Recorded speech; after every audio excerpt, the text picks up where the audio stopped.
According to Vedanta, happiness belongs only to the Atman, not to your mind, nor to the objects outside. It belongs only to the Atman. To the extent your mind is able to reflect that Anand, that joy, to that extent you will be happy. So, sir, manya katha. If the mind is sattvic, pure, able to reflect the inner, already inherent happiness, which is an intrinsic part of your being, you will always be happy. If the mind is not able to do that, you will only be dependent upon objects to keep you somehow entertained. So you keep accumulating objects on the outside, which means what? Certain level of training of mind is required in order to understand the intrinsic nature of happiness. You see, suppose, let me just give you an example. Let us take example of Puranpoli, because we are in Mumbai. Now, somebody gets you one Puranpoli and you have it. Okay, it generated a certain level of happiness. Then second Puranpoli you have it, after that enough. Now, how Vedanta will analyze this experience? It will tell you, as soon as the Puranpoli came in front of you, your expectation of having enjoyment out of it created an agitation in your mind, a very strong vritti in your mind. That was, any vritti, any expectation, any enjoyment in the mind is actually illumined by consciousness, the Atman behind the mind, isn't it? Now, that vritti was illumined by consciousness. You had that Puranpoli. So the desire, the agitation was assuaged to a certain extent. That was also illumined by consciousness. And assuaging the vritti of agitation is what you are calling happiness, and you are superimposing that on the Puranpoli. You created an agitation. Did you get the point? You created an agitation and you assuaged an agitation. And the peace you got from it, you superimposed on the object outside. If you don't create the agitation at all, there will be nothing to assuage. There will be nothing to fulfill. And if you keep the mind very pure and clean, sattvic, the whole intrinsic happiness of the Atman will get reflected in the mind. So you have happiness without the object. Once more, I will help you analyze the situation. Please observe this carefully. Any object of enjoyment, say a rasgulla comes in front of you or a Puranpoli comes in front of you, the expectation to enjoy, get enjoyment out of that creates the agitated vritti in your mind, the desire to enjoy. Then consciousness is illuminating that vritti in your mind. Once you have that eatable, the mind is assuaged a bit, which means it calms down a bit. Again, consciousness is illuminating that vritti, and the mind is declaring, you see, that object gave you this calmness, this happiness, which is a wrong interpretation. The agitation and the assuaging of that agitation, both are the creation of the mind, and the wrong interpretation also is a creation of the mind. Happiness only belongs to consciousness. It is a property only of the Atman, reflected in the mind and wrongly superimposed on the object. This is the Vedantic understanding of happiness. If you keep the mind very pure and clear and don't create unnecessary agitations there, that happiness will descend into your mind even without the object. এখন এটা আপনারাই নিজে দেখুন এটা সম্ভব কিনা. Try it in your meditation and see. A very calm, peaceful, balanced, absolutely pure, clear state of mind will bring happiness by itself. আর কোনো জিনিসের দরকারই নেই. We have all felt this, isn't it? When you feel bhakti for Thakur, when you feel a deep sense of calmness in your own system, you know you are happy without any object. But always this misunderstanding happens because of the nature of mind. Mind is gripped in Maya. Etake bole Vishaya Vishayi Adhyas, which means the nature of the Vishayi and Vishaya has been confused. You have superimposed the joy born of self and reflected of the mind on the object. And you are declaring the object is the cause for my happiness. That is why you will keep chasing the object until you are able to understand at least this much. that no, happiness is a state of my mind. So this is the first step to coming out of this adhyas. To understand happiness is not inherent in the object. It is a state of my mind. And the second step is to understand it is not even a state of my mind. It is a property of myself, of the Atman within me, reflected in my mind and superimposed on the object. So a puro circle ta nijekeই কাটতে হবে. এটা বুঝে নিতে হবে how it is working, how my mind is working. The mind is up to all tricks because it is under the grip of Maya. It is, adhyas is part of your mental function. That is why there's a kind of haziness in understanding happiness. But if you observe it clearly in a state of mind which is close to Samadhi, you will see this very clearly. That how I am fooling myself. The happiness inherent to me, which is part of my being, I invested that in the mind, into the mind. And the mind is by nature chanchal. It will throw it on an object, it will superimpose it on an object and give all credit to all kinds of objects around you.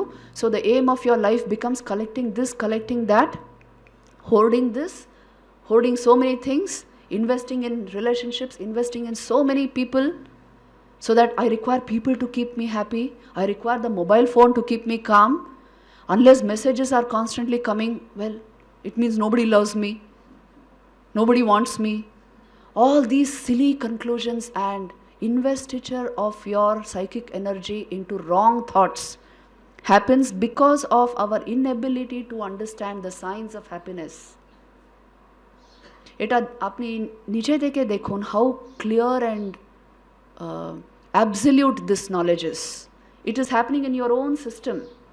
If you calm the mind, I told you till the level of going into Samadhi, to that extent if you calm the mind, this will become a very clear thing. You are mistaking something for happiness and you are giving the credit to the wrong objects. এটার সম্বন্ধে একটা খুব সুন্দর গল্প আছে যেটা আপনাকে বলবো.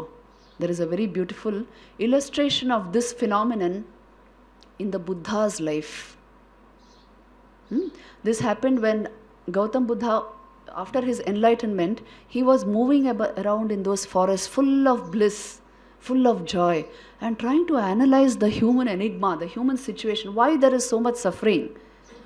Why are we alienated from these fundamental truths about our own life?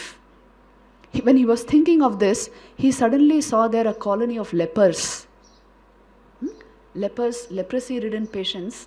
In those days, there were no multi-speciality hospitals, so there were no such medical relief.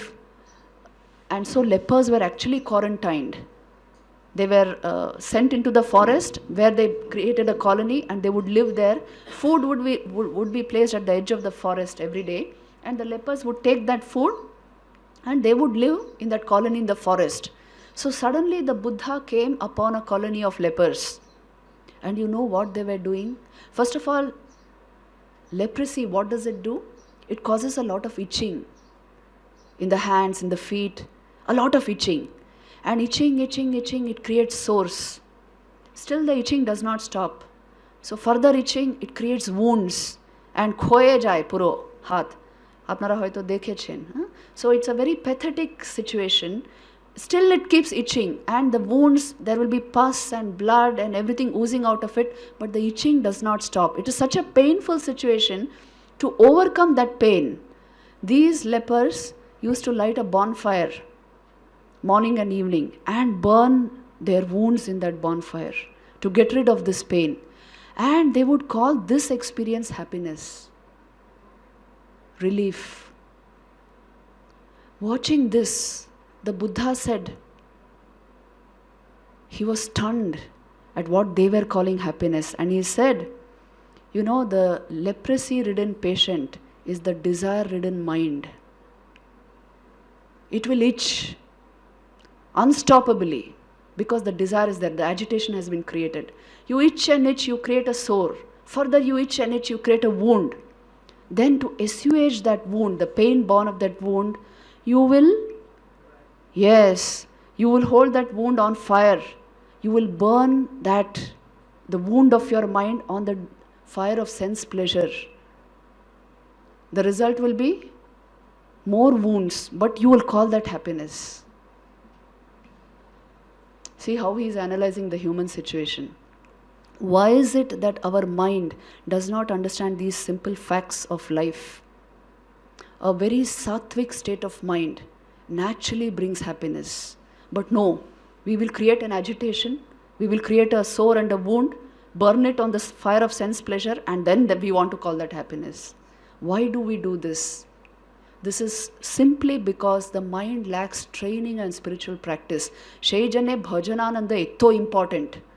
Getting a taste of higher joys in life. Sadhana, that is why it is so important. Once you get a taste for bhakti, Thakur eta koto bhabe bolechen, bhakti shar bolechen, jivaner shar holo bhakti. Once you get a taste for these higher emotions, you get a taste for higher awareness, you will not invest your energy in burning wounds. You will not invest your energies in chasing objects.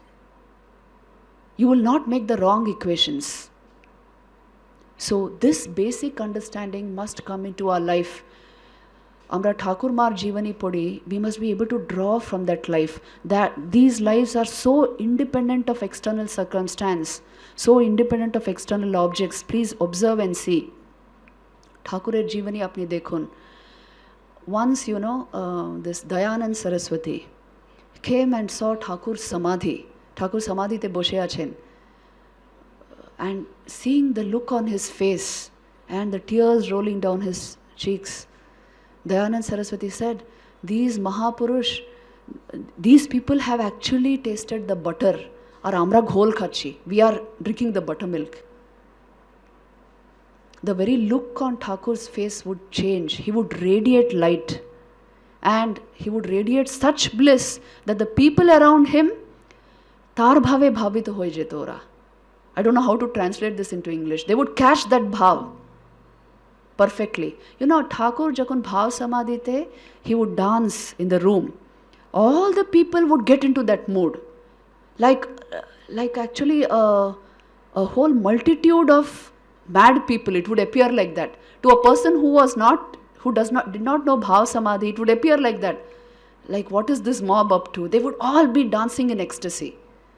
So it ki kore Shambhav, the luminosity of his mind, ability to render this level of joy to other minds. This is a possibility.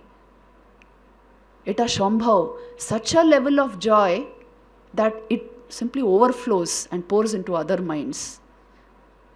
All great souls are able to manifest this level of joy. Ekdin keu Thakur ke jigyasha koreche, Samadhi ki jinish, what do you exactly feel in Samadhi? And Thakur said, will you understand if I say, if a fish is released, which was restricted to a pot, is released into the waters of the Ganges, Ganga jale jadi chede deva hoy, that splashing joy of that fish, something like that, my mind feels that liberation in Samadhi. That's why he could not contain himself.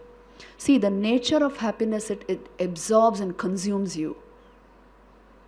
Isn't it? The nature of the highest joy. That which does not absorb you cannot give you joy. Knowing this, you must distance yourself from merely sensory level happiness. It simply doesn't befit us. Especially when we have come under the wing of Thakur Ma Swamiji. Please see this. There are such high flights of joy and bliss available to us. So a taste for that we must be able to get into this life. Get it in this life. That is the whole purpose.